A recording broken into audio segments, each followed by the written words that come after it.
В Уфе прошла закрытая премьера детского фильма ужасов «Злая книга». Главные роли исполнили юные актеры, воспитанники студии театра и кино «Новый мир». По сюжету главный герой зачитался книжкой со страшными историями и настолько увлекся, что стал видеть наяву персонажей со страниц.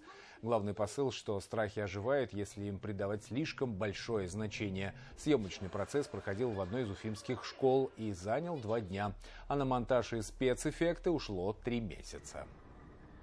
Очень сильно понравился процесс съемок. Мне очень сильно понравился не только процесс съемок, но еще то, что все ребята были дружные. Там было совсем не страшно.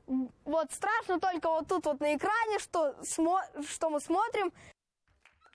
В день показа был полный зал зрителей. Поддержать юных актеров пришли их родители. Помимо «Злой книги» состоялся показ других короткометражных лент студии, в том числе и фильма «Сделка», который в прошлом году стал призером кинофестиваля «Таганок».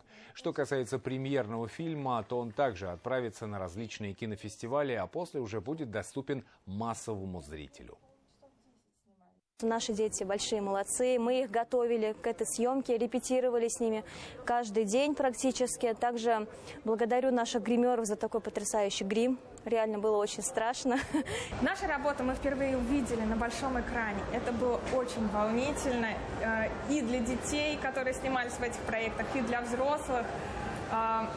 Мы надеемся, что это не первая такая большая премьера, и по-своему мы вносим свою лепту в развитие кино в Республике Башкортостан. Хоть у нас маленькая студия, но мы делаем свой посильный вклад.